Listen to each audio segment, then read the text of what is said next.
All right, we are live.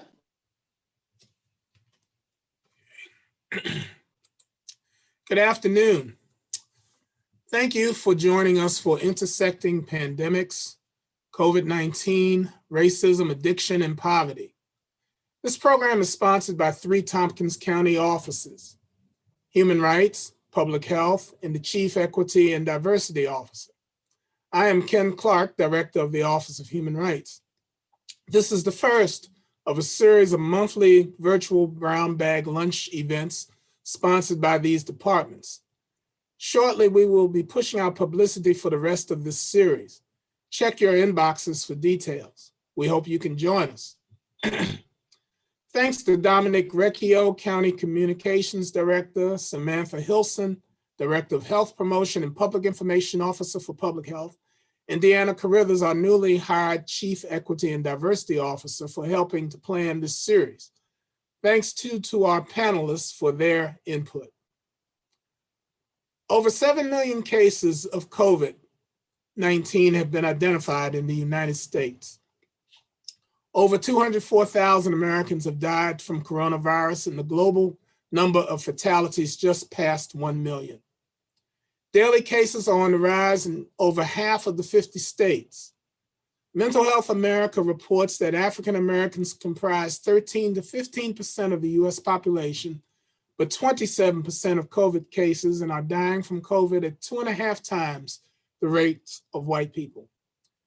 The Navajo Nation has the highest infection rate of COVID-19 per capita in the US when compared with any individual state.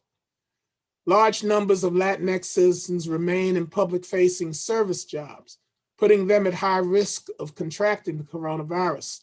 The mortality rate for Latinx people when adjusted for age is 2.5 times higher than for white people. Asian and Pacific Islanders, including Ithaca residents, have been the targets of xenophobic and racist harassment and verbal and physical attacks since the beginning of the pandemic, impacting physical, emotional, mental, and spiritual health. A report for St. Louis University, Data for Progress, and the Justice Collaborative Institute tells us racial health disparities result from inequalities in education, employment, healthcare, and law enforcement. For this reason, racism is considered by many experts as a public health crisis. These inequalities and other issues to be discussed today are central to human rights concerns and demands for justice. Environmental Health and Safety Today, EHS Today, reports that COVID-19 has led to a pandemic within a pandemic, a rise in substance abuse of alcohol and relapses. The epidemic within these pandemics is opioid use disorder, or OUD. At least 2 million persons in the United States have OUD. More than 10 million misuse opioids. These individuals may be at increased risk for the most adverse consequences of COVID-19. These risks, says Dr. Nora Volkow of the National Institute on Drug Abuse, arise from housing instability, incarceration. More than half of US inmates have substance use disorders, reduced access to healthcare and recovery support services. We could add poverty to the list. They also suffer from respiratory health challenges, making them susceptible to the coronavirus. Persons in homeless shelters or locations such as the Jungle in Ithaca are particularly vulnerable. Those in recovery, so dependent on in-person delivery of healthcare, now face the challenges of social distancing. Those with OUD who are BIPOC and poor sometimes find themselves between 2 models of treatment: the disease model, which treats addiction as any other illness, and what I would call the moralizing model, which criminalizes addiction as punitive and blames the victim. A moralizing model is distinct from a moral model that affirms the dignity and worth of the person as life-affirming and life-giving. COVID has placed in bold relief the pervasive, persistent problems of racism, addiction, and poverty, and their intersectionality. We have a panel of experts to help unpack these issues.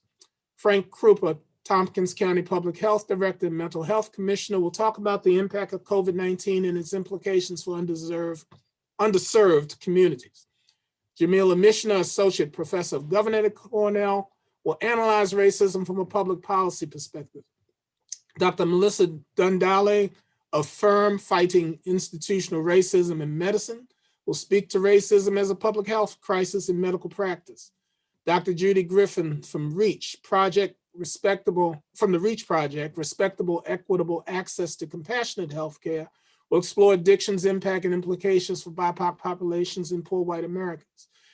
And Richard Rivera, Program Coordinator of Or Endeavor House, will address the intersection of poverty with racism, illness, and addiction. Then we will take your questions from you, the audience. Frank, lead it off. Thanks, Dr. Clark, and thank you so much for partnering with us to bring together this distinguished panel here today to talk about this very important issue. It's something that is in the forefront of our minds in public health, and I'm happy to have the opportunity to be here with everyone today. So let me start off and talk a bit about COVID here in our community. Thankfully, our numbers remain relatively low. We've seen a few weeks now with a few cases each day. We did have a cluster about 3 or 4 weeks ago that we were able to quickly get contained and under control. And so right now, our numbers are low. And probably the best metric of all, we have had 0 local resident deaths related to COVID. And so that's something we want to keep moving forward with. And it really is a testament to our community. Obviously, the public health department and my team of nurses, they're amazing people. They're doing amazing work to keep things under control. But it really takes our entire community to understand what we need to do in order to keep COVID at bay. I think we're here today to talk about kind of the broader public health issues that existed pre-COVID, but have now been exacerbated because of COVID. Things like poverty, unemployment, unstable housing, mental health and substance use disorder issues. These things were all challenges for our community pre-COVID, and they've only been made worse because of all of the changes that we've had to make to prevent the spread of the disease in our community. We also know that the institutional and structural issues impact COVID itself.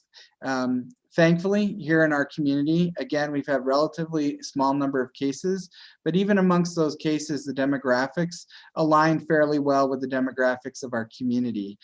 So we haven't seen COVID directly disproportionately affecting different populations, but we know that across the country and across the world that it absolutely does, and that we are probably an anomaly in that. So it's really important that we continue to focus on these underserved populations. The risk factors, the underlying health conditions that make COVID more dangerous for the individual are risk factors that exist in our underserved populations because of the institutional issues that we've had in place. We know there are health disparities in our populations of people of color and other low socioeconomic status individuals. And these institutional issues that I talked about, the unstable housing, poverty, unemployment, they all lead to those underlying health conditions. So whether or not those are directly related to COVID complications, they are certainly directly related to the underlying conditions that lead to COVID complications. And so it's extremely important for us to be looking at these underlying issues for our community. We also are dealing with other risk factors, essential workers, those folks that have been going to work throughout all of this, grocery store workers, those individuals that are working in restaurants and other often lower paying jobs. They are our frontline folks, and they have potential for exposures and have been needed to continue to go to work as essential workers. Crowded housing. Right. So for individuals that are lower income, they might be in situations where their living quarters are are tighter, and we know one of the ways that COVID is being spread most quickly is through household contacts. Obviously, chronic stress for folks living in underserved populations are dealing with those issues that can exacerbate COVID symptoms. And then, of course, racist and discriminatory practices in the healthcare system. We know that there are disparities in the way that we provide healthcare. And so in a situation like this, where healthcare, going to get tested, having a primary care physician or healthcare provider, or really just knowing how to successfully access the healthcare system and being able to afford it are all risk factors for having potential negative impacts or outcomes with COVID. So all of these things link together, right? It's a matter of looking at the totality of the issues that our community is facing, and we're excited to talk a bit about that here today. I want to use food insecurity as one example of some local data that we have. Our local food insecurity experts tell us that they project in 2020 that 15% of our populations will be food insecure, and that a full 23% of children will be.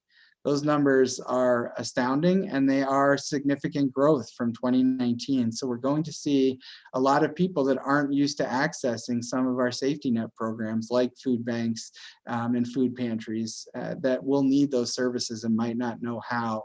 And we have to make sure that we're prepared to address those. So some of the things that we've been doing from a COVID response perspective, access to testing is a big one, right? It's our #1 tool to support contact tracing, is knowing when someone's positive, and our county took the extraordinary step to fund free testing for all Tompkins County residents. So that was a really important step, and I appreciate our legislatures and our community's leadership and willingness to do that. We distributed tens of thousands of masks to our community, and we targeted those to populations that might not otherwise have the means to get them. One of our first largest distributions were to families through our school districts that were part of the free or reduced lunch programs and were getting food deliveries. So they had masks delivered to them when meals were delivered. We had volunteers making masks that we could distribute free to nonprofits in our community. And really, the EOC, the Emergency Operations Center, has been collaborating throughout on things like food distribution, childcare, schools, and how they're going to open and operate, transportation to testing and other healthcare needs, and of course, partnering with 211 as an amazing community partner to help get information out and help people get connected to what they need. We've done a lot of data sharing. Our website, the health department website, has a lot of information about COVID and how it's been impacting our community here in Tompkins County. And of course, we've been doing things like this panel and other town halls to talk about the important issues of the day, which in the last few weeks, we've begun to shift to move away from just talking about COVID to really talking with my colleagues in the other county departments, as well as some of our nonprofits, about how do we come back from this? How do we get to the place we want to be post-COVID? And I think that's really the importance of this conversation today. Anti-racism, institutional racism, the things that we've been talking about full-throated for the last few months, really are vital as we move forward from this COVID situation. And I'm excited that public health is being now linked to these things more publicly. Those of us that work in public health always knew these were public health issues and have been working in the background, but it's great to finally see that it's being acknowledged as such on a broader scale. And we look forward to partnering with everyone in our community to try to address these issues, because I think one thing we can all agree on is we want everyone to be as healthy and safe as they can be. And to me, that's a goal worth working towards. And I look forward to hearing from the other panelists today and continuing to work with our community in the future.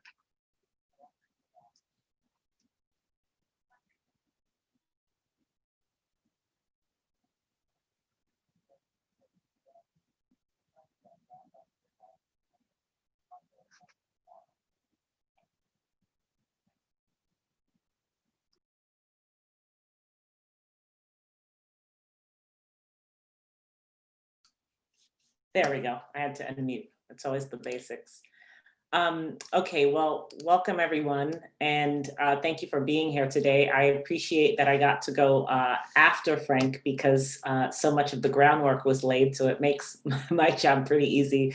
But I want to focus on the kind of intersection between COVID-19, racism, and public policy, and in part so that we can sort of contextualize some of the things that, there we go, that Frank mentioned. And one of those things was these kind of disparities, racial disparities around COVID-19. And even though we don't see as much of this directly in Tompkins County, in part because we've done a lot of things differently, and in many ways been shielded as a county from some of the harshest excesses of this pandemic.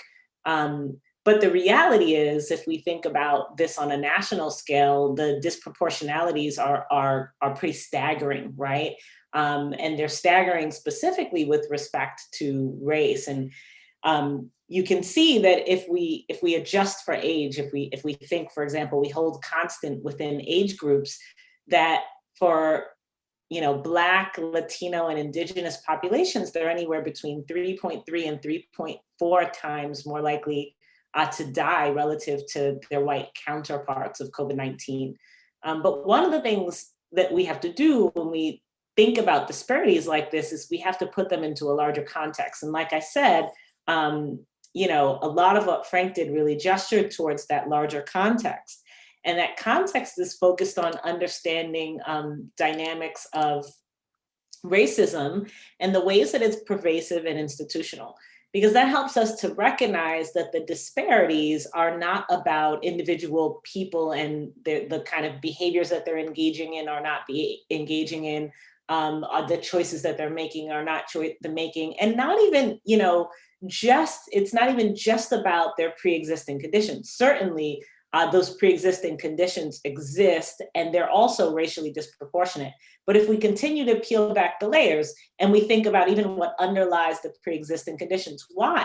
Why is COVID affecting people so differently across racial groups?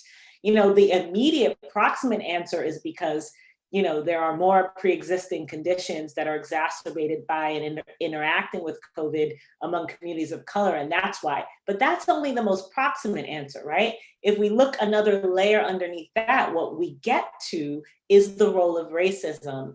And that brings us to institutions and to public policy. And that makes the disparities that we're seeing more about racism than they are about race, right? If we think they're about race, then we might think that there's something individual or cultural or biological or what have you, right? Something about a group of people that makes them sort of differentially vulnerable. And that can really mislead us in terms of understanding causes and explanations here. But instead, if we focus on racism, we can understand the way institutions and policies are coming into play in ways that put people from particular populations at disproportionate risk and vulnerability, right? So I want to give a couple of specific examples of ways that racism can operate here, because it's really multifaceted. And if we don't understand these things, we can overlook and underestimate what's happening. So we've talked, for example, and Frank mentioned housing and people within households, being sort of transmission of the virus within households being a primary mechanism for how the virus is being spread. If we think about things like housing discrimination, particularly housing discrimination faced by Black and Latino Americans, it's a significant problem. And so there's research, for example, that shows that landlords discriminate against immigrants, and they discriminate against people of color, especially Black Americans, when they are looking to rent homes, right? And there are these studies called audit studies where you have people reach out to landlords and ask for more information or ask to see a property, and you change, for example, randomly the person's name so that their name indicates and acts as a proxy for race. And you can see systematically, if you do this and you send these kinds of emails to thousands of different landlords, you can see systematically how landlords respond to people who appear to be from different racial groups. And we have lots of evidence from studies like this and many other kinds of studies that suggest that it's going to be more difficult in the housing market for people of color to find housing in neighborhoods that are sort of better neighborhoods that allow them to have, housing conditions that are not substandard, that allow them, for example, to not have to live in homes that are as tightly packed or in spaces that are as tightly packed, and that even enable them to sort of move out and have fewer people living in the same spaces. So the very conditions that are kind of acting as a mechanism for the transmission of COVID are related to sort of practices around housing discrimination. Similarly with jobs, we have noted, and it's worth noting that there are certain jobs that put Black and Latino Americans on the front lines in ways that other folks are not. And we shouldn't think about this as an arbitrary or random factor, right? There are similar studies that look at discrimination in the low-wage labor market. And these studies, some of them are also audit studies where some of them it's about sending resumes. Sometimes we send in physical people who are sort of trained to behave similarly, who have the same background in terms of qualifications, who are the same height, the same weight, have a similar haircut. The difference is, some of these, they call them testers, are Black, some are Latino, some are white. And what we find is that often the white testers are steered to better jobs, right? Even though they have the same qualifications, they're steered to jobs, for example, that would insulate them from some of the exposure that people on the front lines find themselves facing in the context of this virus. If we think about our carceral institutions, prisons, we have plenty of them within a stone's throw of us here in upstate New York. And those have also been hotbeds for the spread of the virus. And Black and Latino men in particular, but not exclusively, are also disproportionately likely to be imprisoned, even, for example, when you hold constant the actual quote unquote offense or the crime that's been committed. And we could continue on.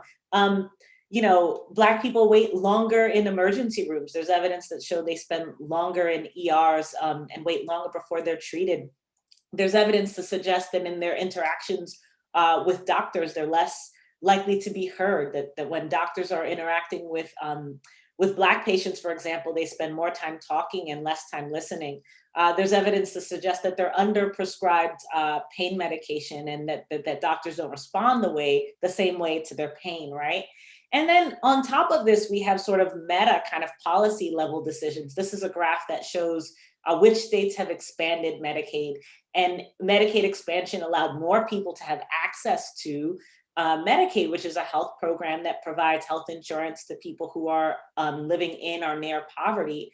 And in states that expanded, essentially anyone who was at 138% of the poverty line or below could access the program. In states that didn't, the ability to access the program was much more limited, and the criteria were much more stringent. One thing that you might notice about these states in orange that did not adopt Medicaid is that many of them are states where the vast majority of Medicaid, well, they're states where there are significant populations of either Black or Latino Americans, right? So Texas, Mississippi, Alabama, Georgia, Florida, et cetera. And if we look at the proportions of Medicaid beneficiaries in these states that are either Black or Latino, what we'll find is that in many of these states, especially the ones in the South and the Southwest, a large majority of Medicaid beneficiaries are people of color. And these are the very places where the states decided not to expand Medicaid. So you have fewer people who have access to healthcare, even in the middle of a global health pandemic. And I want to end just by hearkening back to something that Frank mentioned around the social determinants of health. We know that the outcomes that we're seeing with respect to COVID-19, for example, are related to social determinants. What are social determinants? Social determinants about where you're born, where you grow up, where you live, where you work, where you age. And these are the things that are essentially responsible for health inequities, that are responsible for the kinds of disparities that I started with. And as you can see on the previous slide, many of these things are connected to processes that are inflected by racism, right?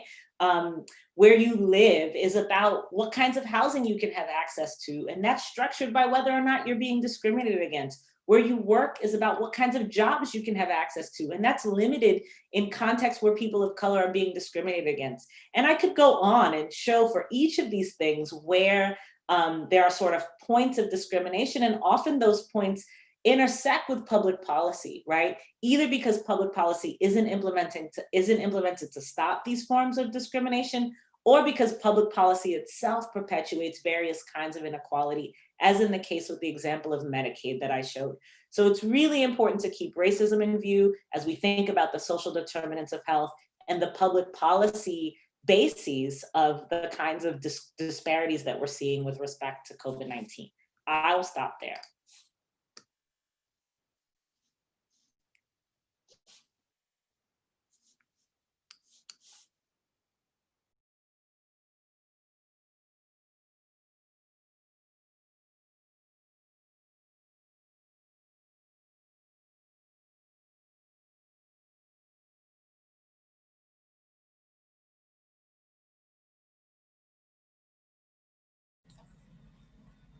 Hi, I'm so sorry. This is my first time presenting with slides in the virtual world. I'm Melissa Dhundale. I am a pediatrician, and I am one of the members of FIRM, which is Fighting Institutional Racism in Medicine. Dr. Clark asked me a few weeks ago if I could speak on the topic of racism as a public health issue. And first, when he asked me, I thought, I don't know why he's asking me this. I'm not an expert. Maybe someone else should do it. I tried to recruit people to do it, but then after speaking with him and some coaxing from my friends, I thought, okay, this is all right. I can do this. We've been seeing this phrase, public health as racism as a public health issue all over the internet lately. I've been reading articles by friends, and I even got a bumper sticker from someone saying racism is a public health emergency. However, it wasn't until I started researching that I realized this topic is actually super complicated, and I couldn't even get a definition of what a public health issue or crisis or emergency is. And as you all know, racism is even more complicated. So I'm going to try to define public health first.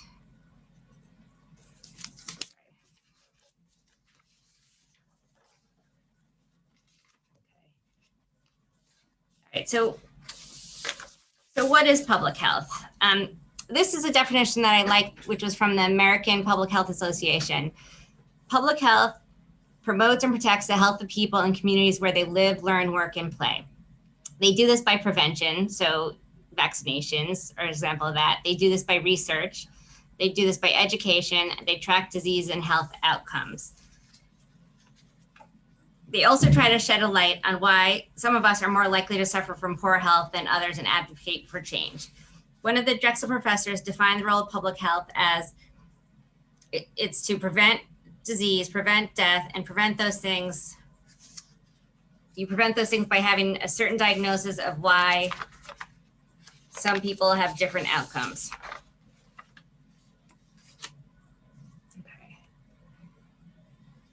All right, now racism. You may have heard that people say about racism that racism is just a social construct. I'll read the definition that I found. Racism is a byproduct of a social construct of what we know as race. It is a social system where a racial group in power creates a hierarchy in which other racial groups are deemed inferior. In the United States, this hierarchy is reinforced by social norms and practices. For years, racism has led the belief that different races possess distinct characteristics, abilities, and qualities. However, we see now that this isn't the case. We can now analyze genes, and we see that 99.9% of the same genes, and we all have the same genes. And you can't predict what the differences are in genes by the color of people's skin or from where they're from. In fact, there were some researchers in Korea who were doing a study with some researchers in Europe, and they found that the Europeans had more in common with the Korean researcher than with each other. Even in medicine, we are taught that race has a role in predicting different diseases. Some of our lab values and race are dependent. Some of our values are race dependent, and it helps we classify people based on the color of their skin. This has led to misdiagnosis and underdiagnosis of people because the disease may not be higher on our list or a differential diagnosis. Coupled to the fact that our text and description of diseases are based on findings you would see in lighter European, not darker European skin. This has led to worse outcomes for our people of color. So Frank and Jamila both touched on why this may be the case. I'm gonna talk a little bit about the social determinants of health. So what predicts health outcomes? As Jamila said, the WHO defines social determinants of health as the conditions in which people are born, live, work, and age, and how they relate to morbidity, mortality, and life expectancy and health status. These are influenced by economic, political, and social factors. It realizes that the racial health disparities are a result of inequities in employment, education, housing, and law enforcement. And they're not determined by individual behavior choices, but are caused by systems which built them, including racism. Jamila and Frank already talked about some of these social determinants of health. They talked about housing. Jamila talked about access to healthcare. I'll use an example of economic stability. Many Blacks and other minorities are trapped in integrational poverty because of racist laws and institutions from years back. Some report that it would take a Black family 228 years to accumulate the wealth of their white counterparts. The median net worth of white families is 10 times that of the median of Black families. This alone can define where a family lives, the access to food options they have, safe playgrounds they have, safe water, clean air, transportation, and actually everything else. Childhood poverty has lifelong consequences for health, education, employment opportunities, and outcomes. And children constitute the poorest group in the USA. As of September 2020, 11.9 million American children lived in poverty, and 73% of those children were children of color. Racial disparities in health are well documented in history. However, the death of George Floyd and the COVID-19 pandemic have really brought these issues to the forefront and even into the mainstream media. I remember early on in the pandemic, I posted a New York Times article on Facebook about how COVID was disproportionately affecting people of color. One of my family members texted me, was super annoyed, and said how ridiculous you are, that COVID doesn't discriminate, we're all affected the same. Her son had just moved back from New York City. He didn't want to stay in his apartment and he was allowed to work remotely. At the time, she couldn't see that we actually weren't all affected the same, but now she kind of can, or at least she realizes that she was wrong. Racism is in every aspect of our culture. It helps explain why Black and brown patients experience worse health outcomes than their white counterparts in nearly every category. We have seen that Black, Latinx, and Indigenous Americans are dying of COVID at higher rates. Black men are more than twice as likely to be killed by police.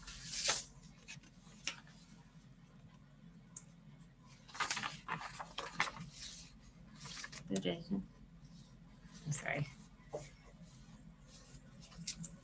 Disparities in health start even before you're born. From 2006 to 2017, they found that Black, Native, and Alaskan Native women were 2 to 3 times more likely to die in pregnancy and from pregnancy-related causes than white women. These disparities increase even more with the age of the woman. And after 30, it's closer to 5 times more likely. These deaths are mostly preventable, and they continue to exist as women move up the socio-economic ladder. I'm sure many of you have heard the stories from Beyonce and Serena Williams about the birth of their first children and their delay in diagnosis of these potentially dangerous conditions. Infant mortality is also abysmal in the United States. We rank second worst in countries in the developed world. And Black babies have a much worse outcome. They are twice as likely to die as white babies. This is multifactorial, as Jamila and Frank had said. But one interesting study that recently came out from George Mason University found that when cared for by white physicians, Black newborns were 3 times more likely to die in the hospital than white newborns. This disparity dropped significantly when the doctor was Black. Black people across the board also face higher rates of chronic diseases when compared to white people. They're more likely to have heart disease, cancer, stroke, asthma, and diabetes. They're also more likely to die at early ages of all causes. Recent studies have, though most of this has been attributed to social determinants of health, recent studies have shown that chronic stress from differential resources, living conditions, and experience of racism, including discrimination, or microaggressions can have physical impact on the body and disrupt a wide range of the body systems, including cardiovascular, metabolic, nervous, and immune system. These changes have shown to increase the rates of hypertension, diabetes, to modulate moods, and to impede the nervous system, and even increase cancer risk. Researchers also are finding that chronic stress may actually change the way our genes work, and these changes may be passed on to further generations. Okay, I love this picture. It's really hard to see, but I think it sort of shows how racism is the building block of all institutions and is ingrained in the culture. Racism is the root of the inequity in the US. Racism is a public health issue, and we are in a crisis. To achieve racial equity, we're going to have to do more than just talk about racism. We're going to have to rebuild and restructure our entire system. I shouldn't be able to walk into the nursery and predict life expectancy or health outcomes of a baby just based on its skin color. It's kind of ridiculous.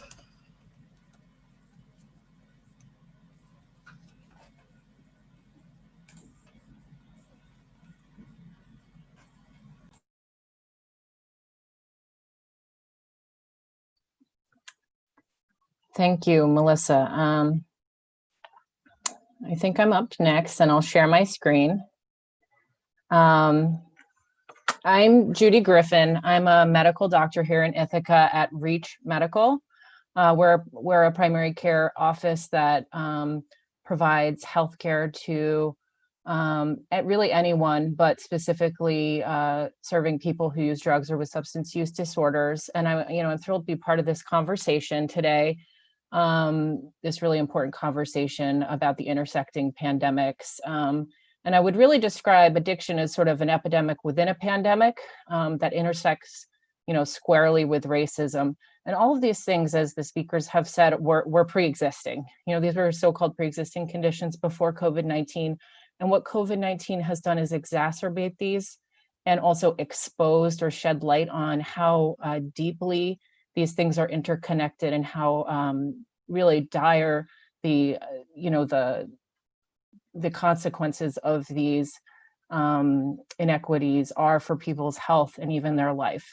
So in the case of addiction, we knew before COVID there were tremendous barriers for patients with opioid use disorder to access life-saving treatment for a variety of structural reasons, including racism, but also stigma that surrounds substance use disorders and addiction, and even policy reasons around how these treatments are delivered in what settings that I'll get into.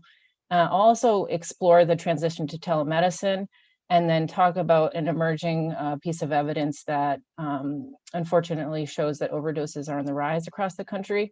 But I would like to end with some hope, which is, this incredible intersection of events may allow us to reshape and reimagine how we deliver healthcare in a way that addresses some of these root causes and really improves lives over time. So, early on, going back to March 2020, we knew right away that this COVID-19 pandemic would have tremendous consequences for our patients. This was called out by some thought leaders in our field in Nature Medicine, as well as the Annals of Internal Medicine, with some key articles just really addressing this head on from the get-go, that our patients with opioid use disorder and other substance use disorders are extremely high risk for both exposure to COVID-19 as well as complications from COVID-19 infection that Dr. Clark alluded to, specifically incarceration. Dr. Clark mentioned the statistic of around 50% of people in jails and prisons have a substance use disorder. And this is largely due to the fact that we criminalize addiction in our country. And the consequence of that is our jail and prisons are filled with people with really, behavior related to their medical condition. And we know that this is even more so true and tremendously disproportionately true for people of color, particularly Black people. And so this population is at risk. Homelessness is another risk factor that our patients face for a variety of reasons. And many of the patients we serve have housing instability. And so the co-occurring conditions also being higher, that Dr. Clark alluded to, pulmonary disease being pre-existing condition. And so we're super worried. of course, there's these risks. The social isolation and financial strain of the pandemic has been tremendous among our patients.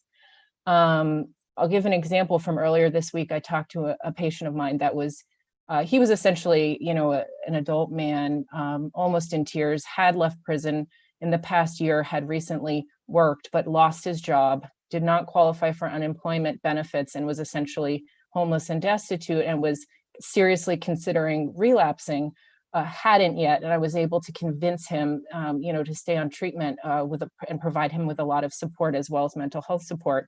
But it was really the fact that he had no money because he lost his job and didn't qualify for unemployment, and his incarceration history making it much harder for him to get a job, that was driving his risk for relapse on heroin. So, all these things are so tightly linked.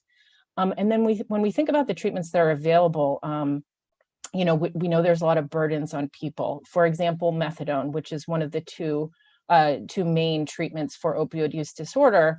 Many people are required to go in person on a daily basis to pick up their methadone. And just think about it. You're in New York City in March of 2020. You have to go every day to pick up methadone. You're coming into contact with potentially hundreds, if not thousands of people who also are on the subway, on the streets, in line to get their methadone. But what's the alternative? The alternative is you don't go for your methadone and you may overdose, you could die. And so it's, people are between a rock and a hard place. And what we know is that there is racial segregation in treatment for opioid use disorder. So I mentioned all of the barriers that exist for methadone.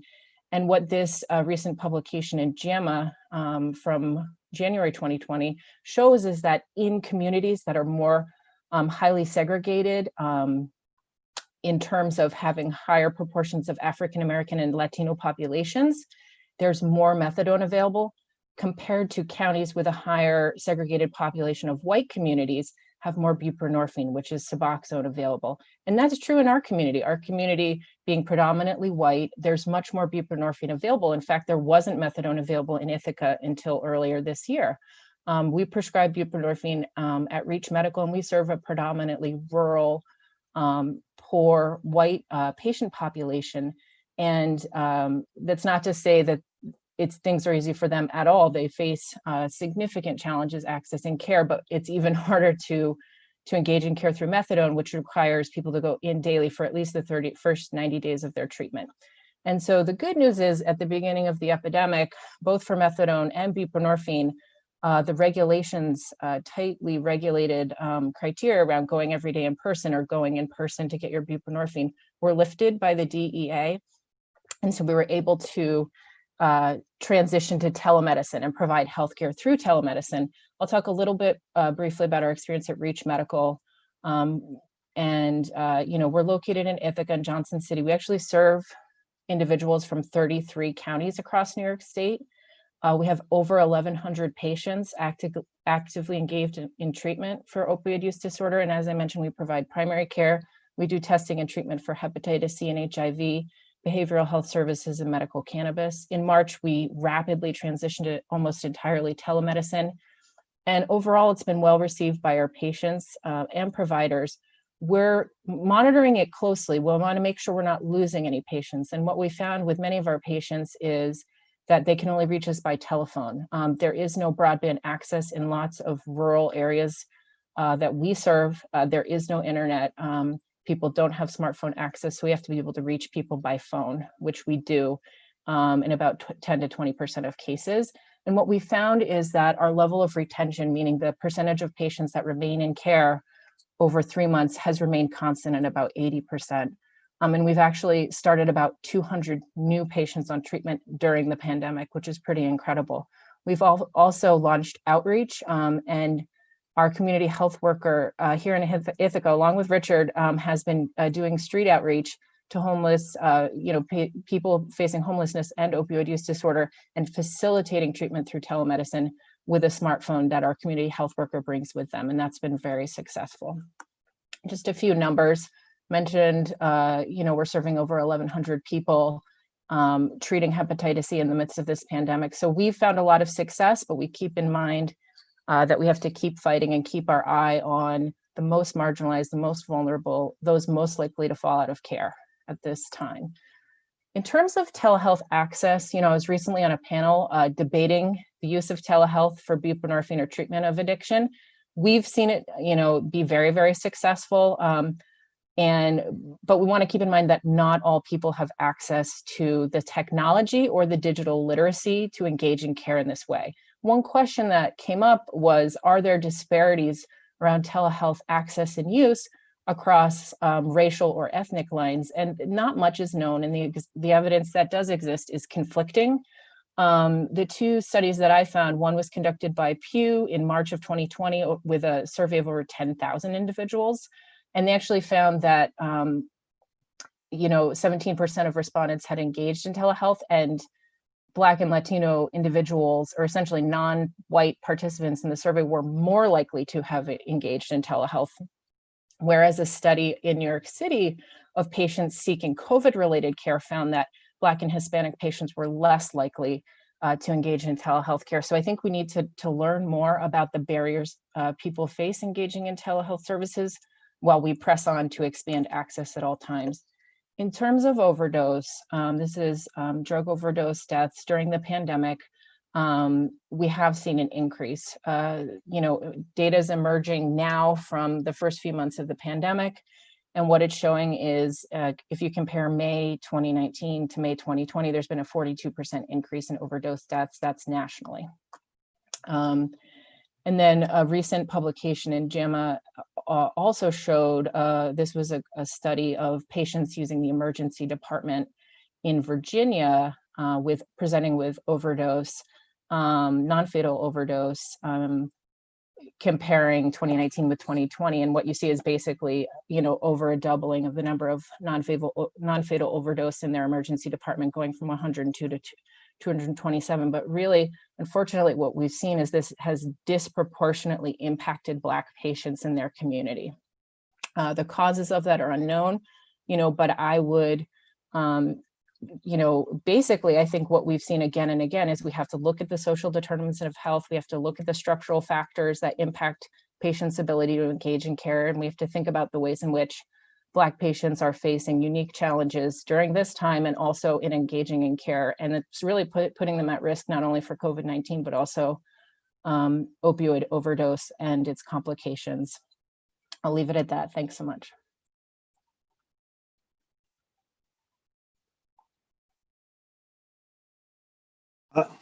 Thank you, Judy. Thank you for the work that you do in the community. It's really impactful. Thank you for having me here. My name is Richard Rivera. I work for OER and I work for URO, where I am an outreach worker and I deliver social services to the community. And I'm also a coordinator for Endeavor House. I'm also a researcher conducting ethnography in Ithaca, looking at mental health, drug abuse, and homelessness, which led me to the place commonly known as the jungle, which I hate to use the term, but I call it the encampments, and where I have worked for the past year.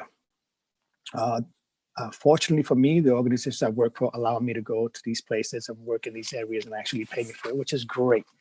I'm also a formerly incarcerated person who served 39 years and was released about a year and a half ago. And during my incarceration, I earned several degrees, including a master's. And I'm currently working on a degree from Bard College. I want to talk about the pandemic in terms of how the disease inscribed bodies and how bodies are used and left and marked because of the disease. My earliest experience with pandemics was the HIV crisis. I went to prison in 1980, and in 1980 and 81, I heard whispers of AIDS as the killer disease.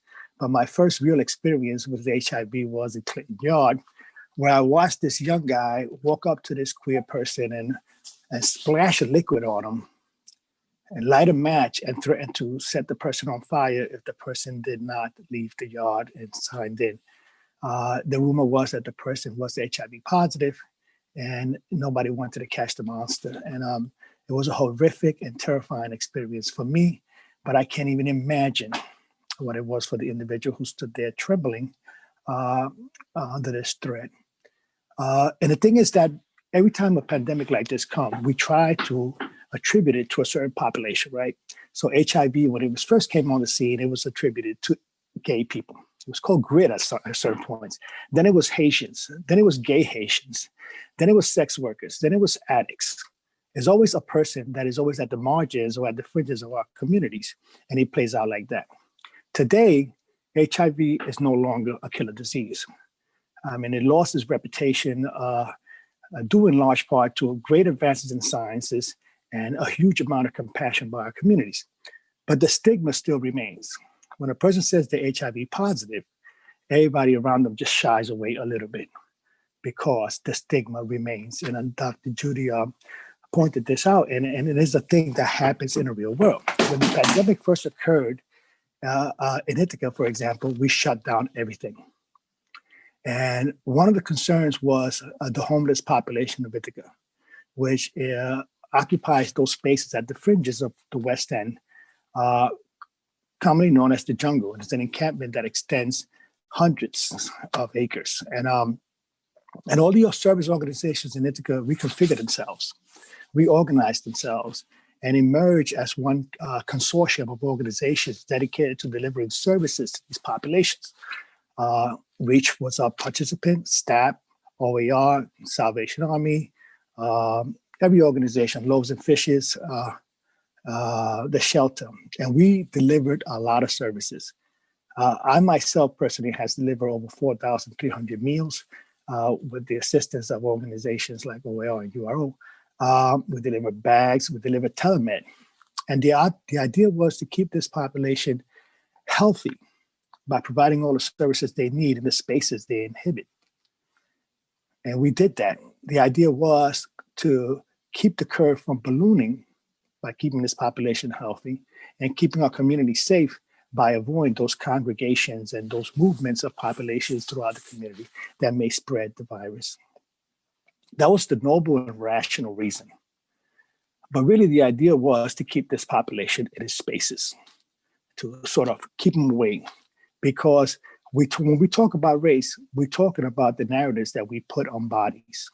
So when we see a Black person, what we're doing actually, this race is not a real thing, as was pointed out earlier, but it has the social reality. And the social reality comes into play when we inscribe these bodies with the narrative. So when we see a Black person, we think of them as more violent than a white person. We shoot them at a quicker rate because they're Black. And when we see homelessness, or when we see a drug addict, or when we see somebody with mental illness, the same thing happens, but not in the violent way that it happened with Black people, with Black persons, but it happens in a way. So homeless people are perceived and seen as dirty, maybe mentally ill. They're seen as contagion themselves. But the fact is that we have not had one incident of COVID in the encampments, thanks in large part to the efforts of the organizations we have had, but and Reach providing medical services. Of course, we've been doing that on a regular basis. But the point is that when we inscribe these bodies in such a way, we inform the policies that we produce to deal with these populations. And these policies determine and mark who is worthy and unworthy of life. We talked about healthcare, and we talk about they don't have access to insurance, they don't have access to Medicaid, and these policies affect them in this way. But at the grassroots level, what these policies do is determine who is worthy of life and who is worthy of death. In this case, as was shown repeatedly by the statistics, Black people, brown people, indigenous people, homeless people, drug addicts, mentally ill people, anybody that is excluded from the social, political, and civic life of the community because of the way they perform, because of the way they are, because of who they are marked for death and die at a greater rate than anybody else. And that's the salient point of this conversation, right? What are the intersectionalities of race and pandemics? And at the bottom line is who lives and who dies. And that is the crisis. That is the human rights crisis. There is no such thing as disposable human beings. And these policies that inform the way we deal with these populations makes that determination for us. And that's where I want to leave it at. I want to thank all of our panelists for the excellent presentations they've given and much food for thought for us to consider. I want to now shift now to questions, several of which have come from our online audience. And the first of those questions is, what are ways that we can harness people power to combat issues of inequity in health, income, access, etc.?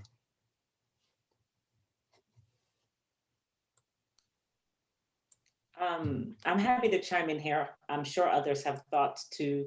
I mean, some of the examples that Richard gave already very much sort of tap into what it looks like to harness people power. So some of that means that community organizations that are working in the community to advocate on behalf of and or, you know, to work with and engage with the folks who we're talking about who are at these intersections of race and poverty and addiction, organizations working with those communities and those groups to try to implement change, whether it's in really concrete material ways, like providing resources, providing access to things like telehealth, and beyond that, whether it's organizing to communicate with political elites like members of local legislatures and members of state legislatures to try to get the resources and the policies in place to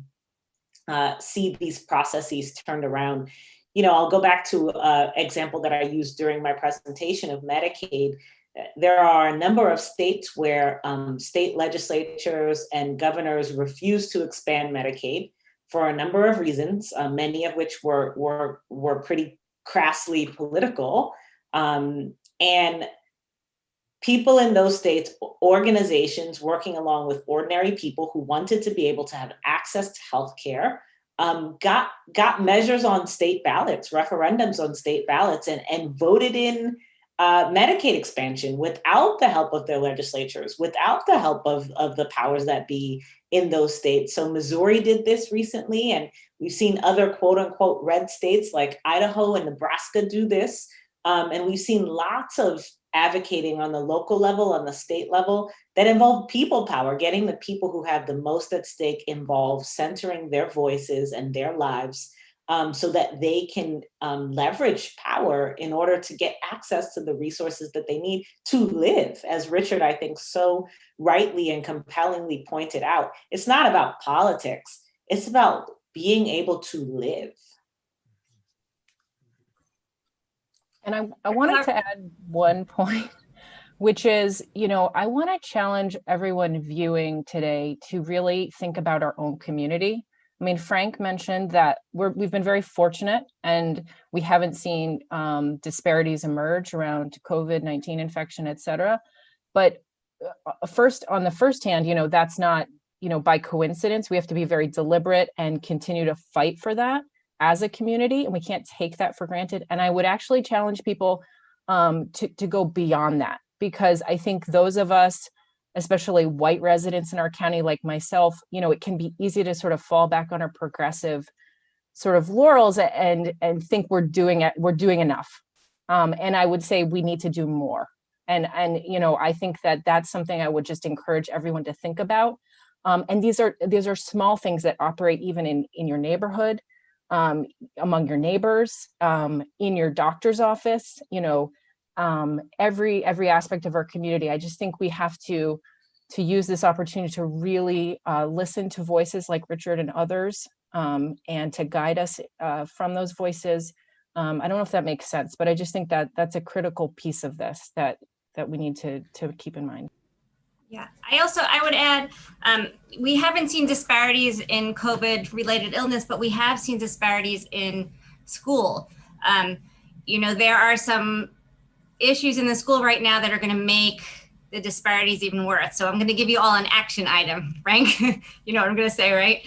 And so there are state mandates to get kids back into school. So if anyone has any sort of COVID-related symptom like runny nose or sore throat, in order to get a kid back to school, you need a note from a physician or from a doctor and a COVID negative test Frank had said, we have the access to COVID tests.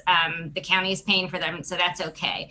But the physician note is hard. So you not only need healthcare, or you need to have the means to be able to afford a copay.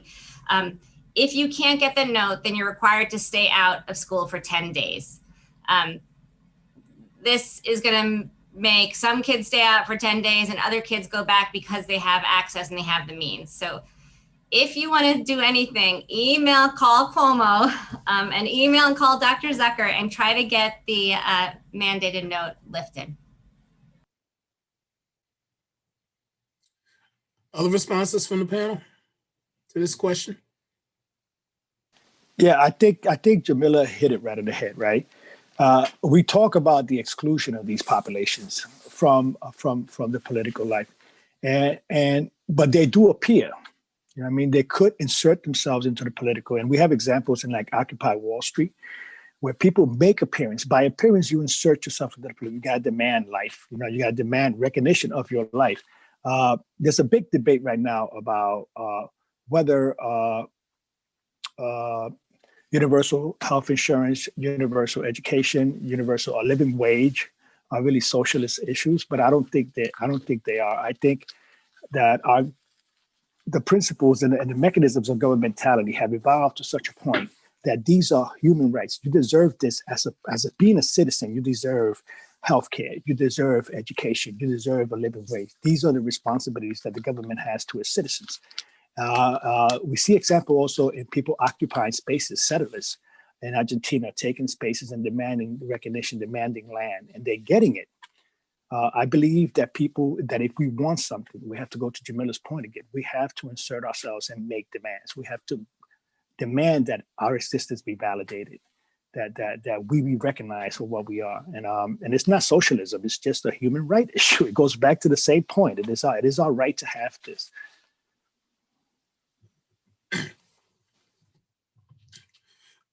We have another question from the audience. Is it reasonable to expect to make meaningful changes in our society in regard to caring for disenfranchised communities under capitalism? I love these audience members getting to the hard questions. Tell us what to do. Fix capitalism. No, I think that's a fair question. I think, it's a question that I would imagine that probably the answers to vary based on who's on this panel, and certainly based on the listeners. I will say this, living in a sort of a market economy that in many ways is based on the profit motive and based on the exploitation of people at the margins, where having a reserve labor force and having gross levels of inequality, for some, it enables, massive, almost unimaginable wealth for others.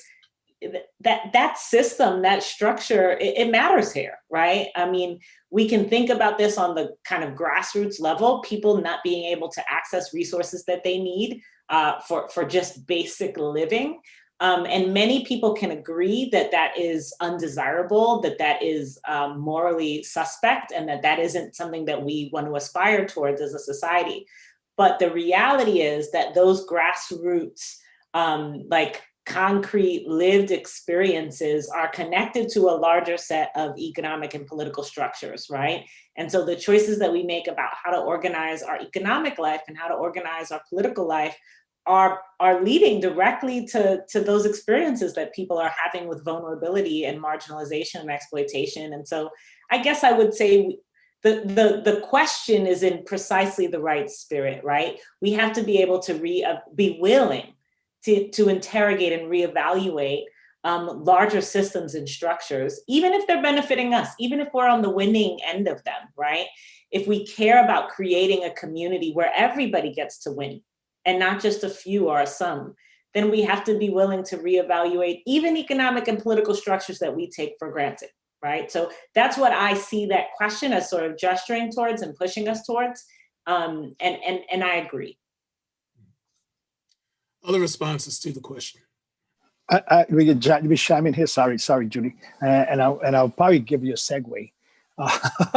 Yeah, the reason why these people are excluded or they're marginalized and inequities happen is because these people are different, right? In our community, we deal with the homeless and at-risk population. Judy and I do on a regular basis, and what we find is that that mental health issues, drug abuse, and poverty seem to operate on a continuum. It's the same person or having all these issues, and they have mental health issues because they were traumatized and they're medicated to deal with their mental health issues and became addicted to the medication. And now they're poor and they're living in the street, and it happens like that, right? And we find that when these individuals try to access the systems that are in place, the structures and the institutions that are in place to help them, they seem to run into, they cannot meet the deadlines. They cannot meet the appointments. They cannot access it because the very system makes it so difficult for them to access that they have problems.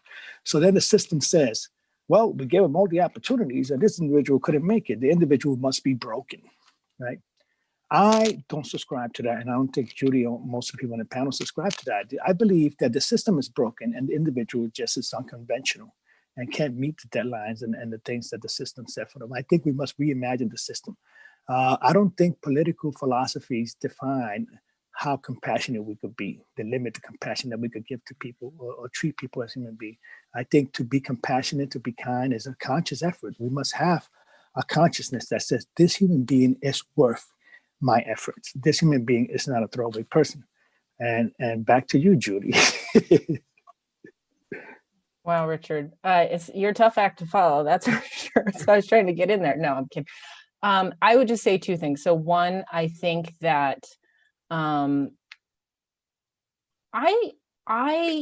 even in my work as a doctor, every day I learn something about how difficult it is for my patients to navigate the system in ways that shock me, leave me really, sometimes really depressed about it, and absolutely certain that I would not be able to navigate those systems. One thing that Frank mentioned was food insecurity, and there may be new families facing food insecurity for the first time. I myself have never accessed a food pantry because I didn't have enough food to eat, but my patients do every day. And guess what? They know where to go when. They know what types of foods are at which places. They have knowledge and skills and resources that I lack utterly. And that's because they've had to develop those skills to survive. And, it's shocking the number of appointments and lists and get this signed.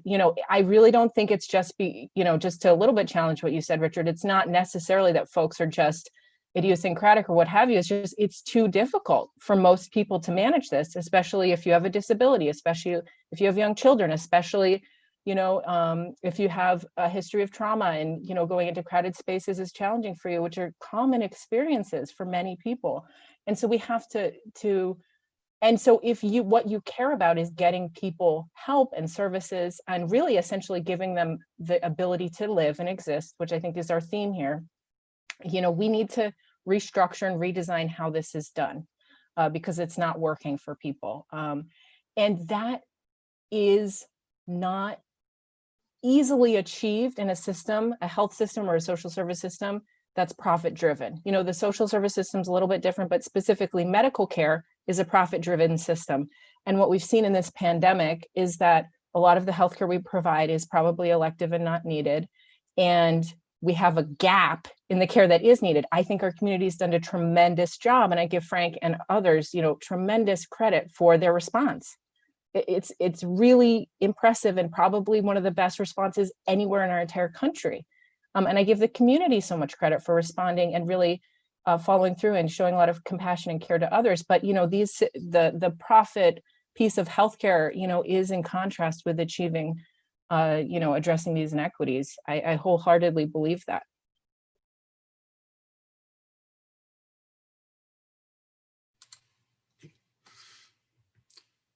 Our next question is, do you believe that part of racism in public health is the lack of overall medical literacy in the United States, and that there are ways we can mitigate this like other countries do?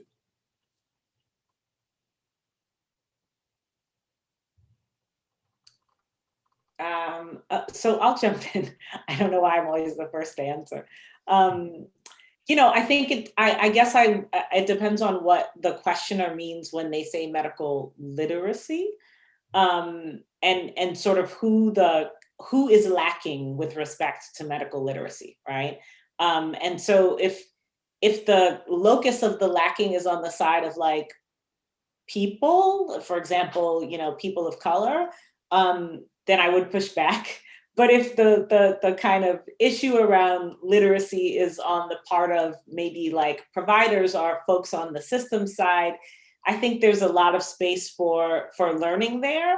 I think there's a lot of space for sort of growth, like acknowledging and recognizing these disparities and the ways that they might be rooted in practices, and then sort of actively working to undermine those practices. Although I guess I would say on a larger level, like I'm always a little bit skeptical of kind of literacy frames on problems, because they can be very just kind of micro and individual. So if we just teach people, right? If we just teach people about X or about Y, if we just teach people about racism, or if we just teach people about disparities, that is, going to get us there. And it's not to say that that isn't part of the problem, but it is to say that like disparities as far as social determinants of health and health outcomes, we have had knowledge of these things for decades now. And so there's a big gap between sort of learning, understanding that these disparities exist, and actually changing them. And part of what stands in that gap is like education and literacy. But a big part of what stands in that gap is like larger and deeper structural changes, like the sort that we were talking about in response to the previous question. So it's always a matter of kind of thinking about the balance of those things in the big picture. But I guess I'd stop there. And I just want to chime in around the concept of trust. If we're talking about communication and how to frame it, and kind of reframing it from the individual level towards, a bilateral situation between providers and patients, a lot of that is contingent on trust and faith in a system. And, we have to rebuild trust in communities that have been harmed by our healthcare system and other institutions that fundamentally lack trust in their doctor. They may like me, but, I have to earn their trust, and I have to demonstrate to them that, and I'm sure I fail constantly, but that's something I have to keep in mind, that it's the onus is on me as a doctor at Reach, and the onus is on Reach Medical, and this is the approach we take to earn the trust of the communities that have been harmed, that have been marginalized. And if we want to try to serve those communities, it's on us to listen and to earn trust.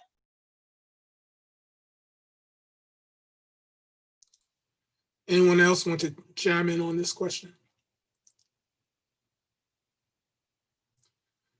Well, we'll squeeze in one final question if we can. We've got about 3 minutes to go here. And that question is, what is the city of Ithaca doing to help the homeless, resources, opportunities, etc.? And how can members of the community get involved? And there's a second part of the question, which I won't go into just for the sake of time, but if we can get a couple of responses to this last question. This is an interesting question, because this is the question that guides my research. Ethnography is a form of anthropology, and I'm looking at these things as relationships that are formed, cultural numbers among the homeless population. But my guiding question is, how could a place like the Jungle exist in Ithaca, who has a self-image as being a progressive, liberal county in the center of upstate New York? It is a beacon of light when you look north. Right? And yet the Jungle exists. There's no one in this community that could pick up a newspaper and read the word jungle and not understand what that means, despite the fact that they have never been there. And I'm here to tell you that the Jungle has no permanence outside of the Ithaca Times or Ithaca Journal. It is a place that's fluid and moves through the fringes of Ithaca. And that is the contradiction of Ithaca, right? It has non-for-profits all over the place who contribute to these organizations. No one goes hungry in the Jungle or in the encampments here. The suffering comes and the lack of access, the lack of ability to find a good home, to find a good house, to access the system without getting frustrated or traumatized. I mean, I walked a person through there. I'm gonna give one example. There was a child that was recently born in the encampments, if you read it in the papers, and I've been taking care of that family, making sure the mother visits the child. On our first visit, through DSS, we standing there, and she's standing there with a box of diapers in her hand and a backpack full of clothes for her child that we purchased to for her to have an introduction. And when she's standing there in front of the line, the lady informs her that the visit's been canceled because the social worker couldn't make it. It was a heartbreaking and heart-wrenching moment. The woman was like, and she suffers from she has mental health issues, and she was just broken. And we had to talk, and we had to remotivate her. And luckily for her, we were there to help her, me and other people. But these are the type of things that make it almost impossible for Ithaca to reconcile itself with its population. It's going to exist, and we turn a blind eye. It happens, and I mean, cops go in there, firemen go in there, and nobody sees anything. It's invisible. It's so spectacular that it has achieved the point of invisibility, and it's incredible. So I don't know what to tell you. We have to change our minds, I think.